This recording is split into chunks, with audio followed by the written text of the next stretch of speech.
ये हम सब जानते हैं कि आज हमें आज़ादी मिली थी और आज हम नेताजी सुभाष चंद्र बोस, भगत सिंह, चंद्रशेखर आज़ाद, राम प्रसाद बिस्मिल, सरदार वल्लभ भाई पटेल, अशफाक उल्लाह खान, महारानी लक्ष्मीबाई, इन सभी पुरुषों को दिल से याद करते हैं। लेकिन सवाल ये है कि क्या केवल याद करने और नारे लगाने के लिए हमें आज़ादी मिली थी? कभी सोचा है वीर सावरकर के बारे में? उनकी लाइफ कैसे बीती होगी? महारानी लक्ष्मीबाई तो रानी थी, उन्हें क्या ज़रूरत थी लड़ने की? इन लोगों ने इतनी बड़ी कुर्बानी इसलिए दी है कि हम लोग आज़ाद हो सकें। तो क्या आज हम आज़ाद हैं? तो जवाब साफ है, हाँ हम आज़ाद हैं। लेकिन अगर देखा जाए तो आज भी हम गुलाम हैं, और वो भी अपने दिमाग के गुलाम हैं।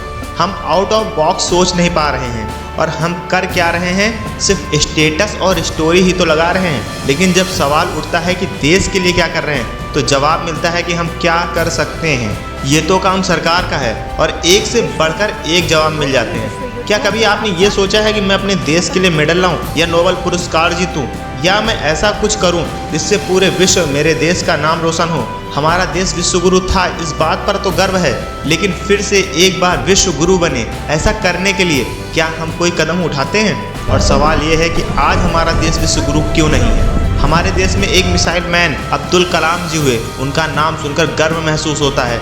तो क्या आपने कभी खुद मिसाइल मैन बनने की कोशिश की है? खान सर ने एक बात कही थी जो कि वायरल हो गई थी, हमारे एजुकेशन सिस्टम में ना तो कोई एजुकेशन है और ना ही कोई सिस्टम। और ये बात एकदम सच है। मैं 23% लोगों की बात नहीं कर रहा जो पढ़ नहीं पाते हैं, और तो और मैं 77% लोगों की भी बात नहीं कर रहा हूँ जो केवल 5th पास हैं। मैं 8.6% लोगों की बात कर रहा हूँ जो 12th पास हैं। यार खुद सोचो कि ऐसे कैसे देश चलेगा। और अगर तुम्हें लगता है कि तुम कुछ करना चाहते हो लेकिन उसके लिए अभी तुम छोटे हो, तो कुछ ऐसे काम करो जो तुम्हें करने ही चाहिए। नंबर 1, शिक्षा और ज्ञान को महत्व दो। शिक्षा ही एक ऐसा हथियार है जिससे देश का विकास संभव है। हमें किसी भी प्रकार की शिक्षा की अहमियत को समझना चाहिए और हर किसी को अच्छी शिक्षा दिलाने का पूरा प्रयास करना चाहिए। नंबर 2, सामाजिकता और भाईचारा। हम सबको एक दूसरे के सम्मान और भाईचारे के प्रति संवेदनशील होना चाहिए। धर्म, जाति, भाषा या कोई भी प्रकार का अंतर को पार कर कर हमें एकता का भाव रखना चाहिए। नंबर 3, समृद्धि का मार्ग चयन करना।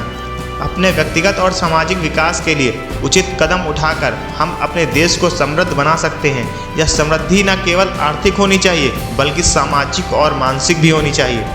नंबर 4, सेवा और सहायता। अपने समाज और देश की उन्नति में योगदान देना, ऐसा करके हम अपने देश को महान बना सकते हैं। सेवा भाव को अपनाना और छोटी छोटी सेवा करना भी बहुत महत्वपूर्ण है। नंबर 5, इनोवेशन और एंटरप्रेन्योरशिप। नए विचारों को बढ़ावा देना और नए तरीके से काम करने का प्रयास करना, और अंतर्राष्ट्रीय स्तर पर भी सफलता पाने के लिए एंटरप्रेन्योरशिप को प्रोत्साहन देना। नंबर 6, प्राकृतिक संसाधनों का संरक्षण। अपने प्राकृतिक संसाधनों का संवेदनशील तौर पर इस्तेमाल करना और उनका संरक्षण करना भी एक महत्वपूर्ण कदम है। नंबर 7, अच्छी नीति और राजनीति। सही तरीके से चुनी गई नीतियां और राजनीति से हम अपने देश को महान बना सकते हैं। राजनीति में सुधार कर देश की प्रगति को प्रोत्साहन करना चाहिए।